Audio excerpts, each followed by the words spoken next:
and welcome in our YouTube channel Metallurgical Facts. In this video, we will try to understand what is Pilling-Wedworth ratio. This topic was asked by one of the students on our Instagram page. That's why we have chosen this topic. And this topic is now in modified syllabus. You can observe under the metallurgical thermodynamics part, or you can say under the physical metallurgy part also, because this is something related to the oxidation of metals, and we can have idea about the tendency for an oxide film through this Pilling-Wedworth ratio. So now we will see about this Pilling-Wedworth ratio. This is the first part, and the second part. In second part, we will be doing the practice of the numerical practice of this Pilling-Wedworth ratio. Okay. So before starting the PV ratio, that is Pilling-Wedworth ratio, in short, we tell that PV ratio. Okay, so that PV ratio is something related to the oxide layer. So you should know about the oxide layer, basics things about the oxide layer. Okay, so thin surface oxide layers formed up to the thickness about 3000 angstrom. Okay, so if the oxide layer thickness is about 3000 angstrom, so this thickness is known as film, and this is something, the thickness of the oxide layer is less than 3000 or about 3000. Okay, and if this thickness is, if this oxide thickness is greater than this 3000 value, so this oxide film is known as scale. Okay, so in some of the standard books you have seen this scale, and sometimes they mention like that scale type. So that scale type means the oxide layer thickness is 3000 angstrom, greater than 3000 angstrom. Okay, and this is visible oxide layer, so that is known as scale. Okay, and if we will take the example of aluminum, case of aluminum, so in aluminum case, that oxide layer thickness is 20 angstrom at room temperature, and this is not visible. Okay, so this is not visible, we cannot observe by naked eye. So this aluminum thickness, this aluminum oxide layer thickness is very thin. Okay, so now we will see about the PV ratio, what actually the meaning of the Pilling-Wedworth ratio, that is PV ratio. In short, we can write it as PV ratio, that is Pilling-Wedworth ratio. So the Pilling-Wedworth ratio is basically the oxide volume. I will tell you everything from where it came. Okay, so oxide volume per metal atom. Okay, per metal atom, if suppose the two atoms are taking place in reaction, so we will divide it by 2. Okay, so divalent metal, for divalent metal also we will see what is the formula. Sometimes students do the silly mistakes for divalent metal. Okay, so this is the volume, and we know the volume is basically the mass by density, m by rho. So here we are taking oxide volume, so this is molecular mass for oxide, and the atomic mass for atomic weight for metal ions. Okay, so we can write like that, PV ratio is basically, we can write like that, uh, oxide layer, oxide volume, what will be the oxide volume? Oxide volume will be equals to, uh, this is mass a naught by rho naught, that is a oxide of rho oxide multiplied by, I will write each and every term, what is the term that is used for this purpose. And metal volume, how we can calculate that? Atomic weight of metal to the density of metal, that is rho m, that will go upside. Okay, so that's why I have written like this. Okay, so this a naught is basically molecular weight of oxide. Okay, so, and this rho naught is density of oxide layer, density of oxide, that is not oxide layer, that is oxide. Rho m is density of that metal which is taking part in reaction, so this is density of metal. And this am is atomic weight of metal.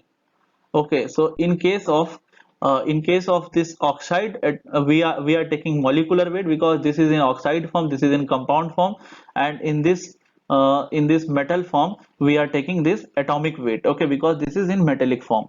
So suppose if any reaction is going on like m plus 1 by 2, I am taking an example, and this is mo. So if they will tell you about calculating the PV ratio of this oxide layer, so how we will calculate? We will calculate the PV ratio by, if we know the weight of this mo, molecular weight of this mo, molecular atomic weight of this m, and also the density of this MO and density of this metal. Okay, so these all things will be known, then only we will able to calculate this PV ratio. Okay, so this is the formula that is used for PV ratio. I am writing here again I'm writing here. So PV ratio, we can say that PV ratio is equals to A naught rho m by rho naught am. Now you understood that how this formula came. Okay, and now I will tell you how to remember this formula for exam. Okay, and also I will tell you what PV ratio is necessary for protective layer and what is for unprotective layer. Okay, so this PV ratio is basically the tendency for an oxide film to be protective can be approximately evaluated by this PV ratio. Okay, so I am writing here what how we can write PV ratio for how we can remember this PV ratio. So I will write like that, ohm by mho. This is for remembering purpose how we can write in exam ohm by mho. Okay, and now I will put a rho a rho in both things. Okay, so this is how we can remember this formula ohm by mho. Only the thing we can remember this ohm by mho. Okay, if you have any problem in remembering this formula, however this is easy formula, but we can remember by this thing. Only thing we have to include that a row in both side in both terms. Okay, so this is the some concept through which you can remember this formula. Okay, so now this rate of oxidation and the tendency of the film to protect the metal from further oxidation can be related through the PV ratio. And how this can be relate, I am writing here. Okay, so if suppose if you are calculating this PV ratio and this PV ratio is equal to or slightly greater than the unity, means if this value is equal to 1, this PV ratio, I'm writing PV ratio is equal to 1 or slightly greater than this 1. Okay, so if it will be equal to 1 or slightly greater, so it means that the oxide layer is non-porous. You have to remember these things. Oxide layer is non-porous. Sometimes questions came from this directly in multiple choice of questions. Okay, now in MSQs they can add these things. Okay, so we can say the oxide layer is non-porous and protective oxide film. Okay, protective oxide film forms if we are taking it as unity or it is slightly greater than 1.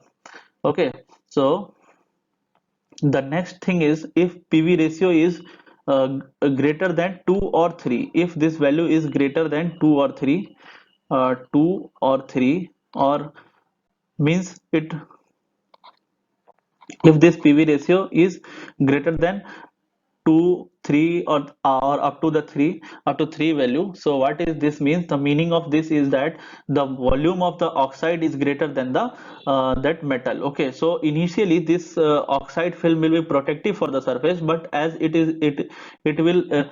will start growing more and it will form more oxide layer, it will break. Okay, it will form the high compressive stresses. That's why it will break. It will the fracture will be in brittle manner, and that we know that oxide layer, we say that oxide layers flake off. Okay, flake off, the word that is used for this PV ratio. If the PV ratio will be greater than 2 or 3, so the oxide layer will be flake off. Okay, and the third thing is that if this PV ratio is equal to 1 or less than 1. Okay, so if it is less than 1 or equal to 1, then it will be porous and this will be unprotective. Okay, so this will not protect the metal surface, this will be unprotective and porous. So because it is unprotective, so this is not desirable uh, in this oxide film whenever we are taking consideration of oxide film. So these are the three conditions when the PV ratio is equals to or the slightly greater, or we can say slightly greater than 1. So this is the non-porous and protective oxide film whenever. And however, when it will reach up to the 2, it will start flaking off. Okay, so it will break in brittle manner after 2 or 3 value. And if this PV ratio is less than 3, so less than 1, so this will be porous and the oxide layer will be porous and and this oxide layer will be unprotective. That cannot be helpful for resisting the oxidation. So this PV ratio decides the oxidation resistance, how the oxide layer can resist the oxidation. Okay, so this is very important for any exam purpose. This topic is very important, and this topic is also important in oxidation resistance processes. Okay, so this is not alone a thing that can be reduce the oxidation resistance, that can be enhance the oxidation resistance, but there are many other things that can be used for resisting the oxidation. That is thermal expansion coefficient. Thermal expansion coefficient is also there, and melting point is other thing which is considered for oxidation resistance. Good high temperature. Okay, so this is also they consider the thermal expansion coefficient, thermal melting sorry, the melting point, and the adherence layer of oxide film. Okay, so this is very important. So these porous and unprotective is used for oxide layer. You should be careful for using these words. Okay, so if we will able to remember these three conditions for this oxide layer, so this will be good for good in exam purposes. So they can ask in theory also. So one is PV ratio is equals to 1 or slightly greater, and the other is PV ratio is 2 or 3, and the last one is PV ratio is 1 or less than 1.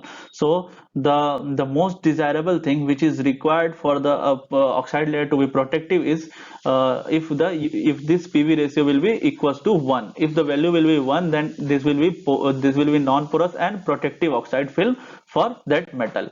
Okay, so this is the use of that this formula, and in next video we will try to understand this formula through the numerical.